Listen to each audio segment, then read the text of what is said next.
수도권 생활 폐기물 처리 정책에 변화가 생겼습니다. 올해부터 원칙적으로 금지된 직매립이 한시적으로 다시 허용되면서 그 배경에 관심이 쏠리고 있습니다. 인천광역시를 비롯해 환경당국과 수도권 지방자치단체들이 협의 끝에 공공소각시설 정비 기간 동안 예외적인 직매립을 허용하기로 결정했습니다. 이번 결정에 따라 오는 3월 23일부터 일정 물량의 생활 폐기물이 다시 수도권 매립지로 반입됩니다. 핵심은 불가피한 상황입니다. 올해 1월 1일부터 수도권 전역에서는 생활 폐기물 직매립이 전면 금지됐습니다. 이는 폐기물을 태워 처리하는 소각 중심 체계로 전환하기 위한 정책입니다. 하지만 현실은 녹록지 않습니다. 시설 노후화와 정비로 인해 일부 공공 소각시설이 가동을 멈추게 되면서 폐기물 처리 공백이 발생할 수 있다는 우려가 제기됐습니다. 이에 따라 정부와 수도권 3개 시도는 법령에 근거해 예외 조치를 적용하기로 했습니다. 이번에 허용된 직매립 물량은 총 16만 3천 톤입니다. 이는 최근 3년간 평균 직매립량의 약 31% 수준으로 과거보다 대폭 줄어든 규모입니다. 지자체별로는 서울이 약 8만 2천 톤으로 가장 많고 그 다음이 인천으로 약 3만 5천 톤, 경기도는 약 4만 5천 톤이 각각 배정됐습니다. 즉 완전한 예외가 아닌 엄격히 제한된 한시적 허용이라는 점이 강조됩니다. 특히 이번 조치는 단순한 편의가 아닌 폐기물 처리 체계의 균형을 유지하기 위한 선택으로 풀이됩니다.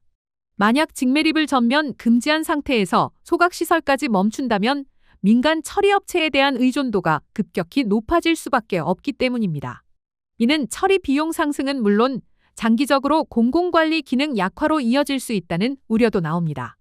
이 때문에 정부와 지자체는 필요 최소한의 범위에서 직매립을 허용하고 동시에 감축 기조는 유지한다는 방침입니다.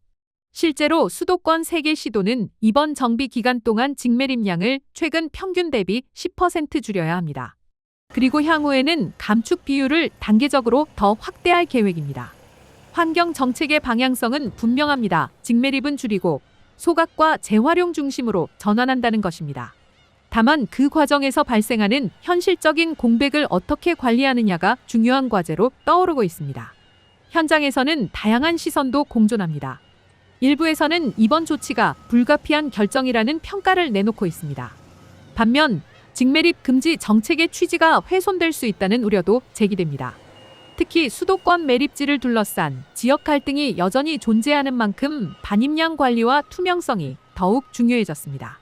수도권 매립지관리공사 운영위원회는 이러한 점을 고려해 반입 폐기물의 종류와 물량, 수수료 등을 엄격히 심의하고 있습니다. 정책의 신뢰를 유지하기 위해서는 예외가 반복되지 않도록 관리하는 것이 핵심입니다. 인천시는 이번 조치를 계기로 오히려 감축 노력을 강화하겠다는 입장입니다. 할당된 물량보다 더 줄여 수도권 매립지 반입을 최소화하겠다는 계획입니다. 결국 이번 정책은 환경과 현실 사이의 절충이라는 평가가 나옵니다. 직매립 제로 정책이라는 큰 방향을 유지하면서도 당장의 처리 공백을 메우기 위한 임시 해법이기 때문입니다. 앞으로 관건은 명확합니다. 이 같은 예외 조치가 일회성에 그칠 수 있을지, 그리고 수도권이 진정한 탈매립 체계로 전환할 수 있을지입니다. 지금의 선택이 수도권 폐기물 정책의 방향을 가르는 중요한 분기점이 되고 있습니다. 직매립 금지라는 원칙과 현실적인 처리 한계 사이에서 내려진 이번 결정의 중요한 것은 얼마를 묻느냐가 아니라 얼마나 줄이느냐입니다. 예외는 어디까지나 예외여야 합니다. 지속 가능한 폐기물 정책으로 나아가기 위한 철저한 관리와 실천이 필요한 시점입니다. UBS 인천입니다. Worry Broadcasting System, Incheon.